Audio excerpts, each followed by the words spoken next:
Inside Christmas Trees Aren't Perfect by Richard H. Snyder.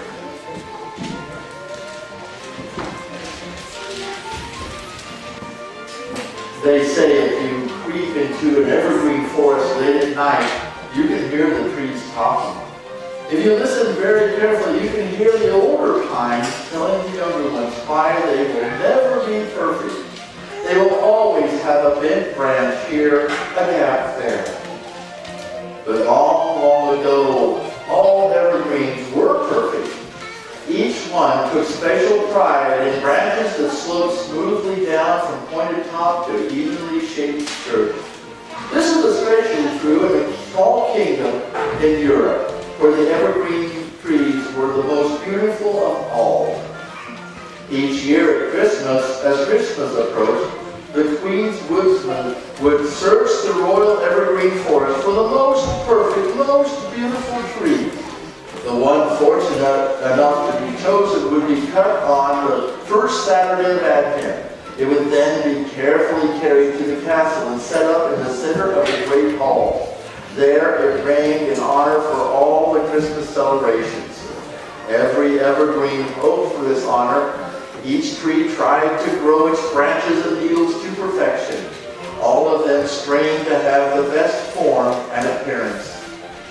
One tree, small pine, grew near the edge of the forest and promised to be the most beautiful of all. As a seedling, it had listened carefully to the older trees, who knew what was best for young saplings, and it had tried so very hard to grow just right. As a result, everything about small pine was perfect. One cold night, when a bright full moon glittered on the crusty snow, two little gray rabbits came hopping as fast as they could into the grove of evergreens. The rabbits' furry sides heaved in panic. From beyond the hill came the howling of wild dogs in the thrill of the hunt. The bunnies, their eyes wide with fright, frantically searched for cover, but the dark, cold trees lifted their branches artfully from the snow and frowned.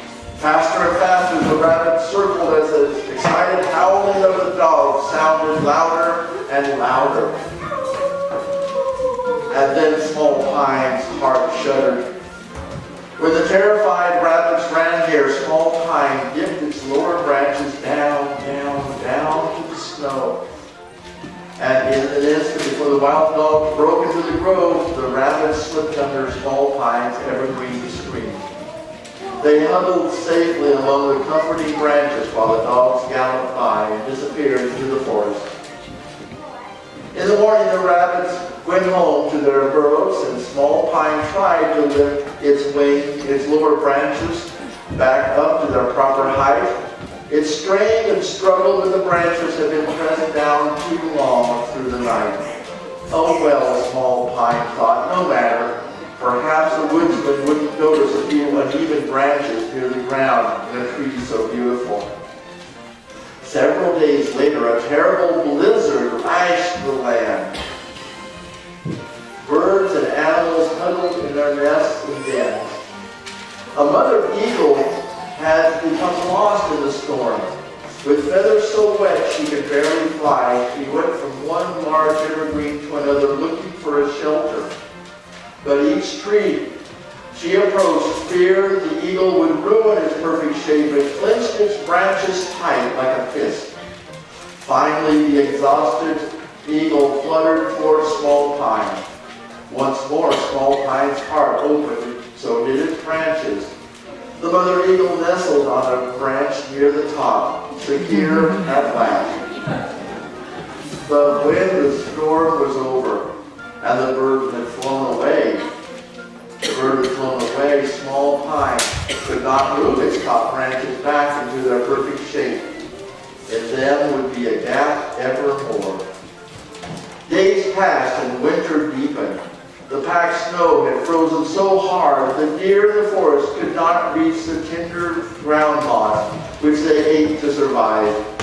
Only the older deer could dig through the icy snow with their hooves. One little fawn had wandered away from his mother. Now he was starving. He inched into the pine grove and noticed the soft, tender evergreen tips. He tried to nibble on them, but every tree quickly withdrew its needles so the tiny deer teeth couldn't chew them. Thin and weak, he staggered against Small Pine. Pity filled the tree's heart, and it stretched out its soft needles for the starving fawn to eat. But alas, for the deer was strong enough to scamper away. Small Pine's branches looked very, very ragged. Small Pine wilted in sorrow. A tear of pine gum oozed from the tip of the branch. Small Pine knew that it could never hope for the honor of being the Queen's Christmas tree. Lost in despair, Small Pine did not see the good Queen come with a woodsman into the forest. It was the first Saturday of Advent, and she had come to choose the finest tree herself because this was a special celebration year in the history of her kingdom. As the sleigh slowly passed through the forest, her careful eyes scanned the evergreens. Each one was hoping to be the royal choice. When the Queen saw Small Pine, a flush of anger filled her. How could such an ugly tree with so many drooping branches and gaps be allowed in the royal forest? She decided to have a woodsman cut it to throw it away and nodded for the sleigh to drive on. But then she raised her hand for the sleigh to stop and glanced back at the forlorn little pine. She noticed the tracks of small animals under its uneven needles. She saw an eagle's feather caught in its branches, and as she studied the gaping hole inside, its raggedy shape, understanding filled her heart. "This is the one," she said, and pointed to Small Pine. The woodsman gasped, but they did as the Queen directed. To the astonishment of all the evergreens in the forest, Small Pine was carried away to the great hall in the castle. There it would be decorated with ornaments which sparkled and flashed in the light of thousands of glowing candles. On Christmas Day, a huge Yule log blazed in the fireplace at the end of the great hall. While orange flames chuckled and crackled, the Queen's family and all the villagers danced and sang together around Small Pine. For our first song, we're going to do Silent Night. We're going to do the sign language. We want you all to sing along with it. Okay?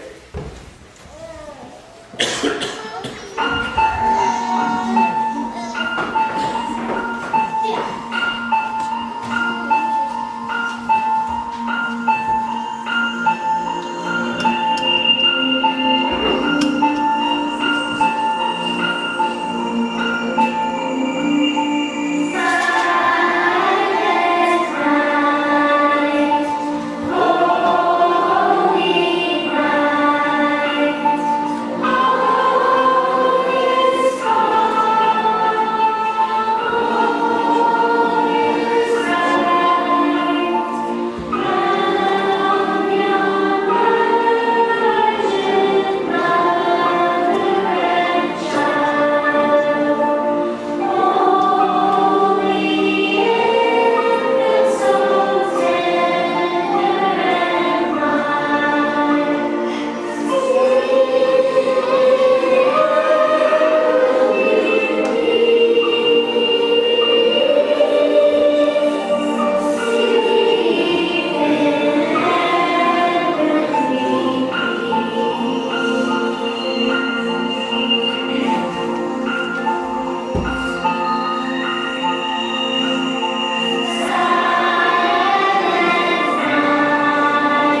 Christmas tree yet. For in looking at its drooping, nibbled branches, they saw the protecting arm of their father or the comforting laugh of a mother. And some, like the wise queen, saw the love of Christ expressed on earth. Go ahead and decorate the tree, and I'll read. And so, if you walk among the evergreens today, you will find, along with rabbits, birds, and other happy living things, many trees like small pines. You will see a drooping limb which gives cover, a cap offering a warm resting place, or branches ragged from feeding hungry animals. For as have many of us, the trees have learned that living for the sake of others makes us most beautiful in the eyes of God. Let's enjoy the world, guys.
We want to thank you all for giving us a chance to be with your kids every Wednesday.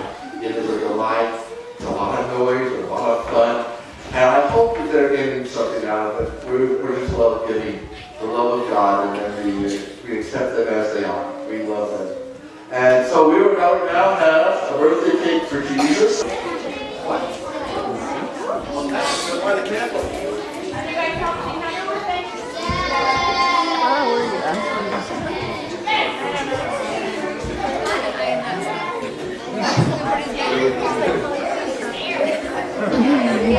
Great guys, great on out here, and everybody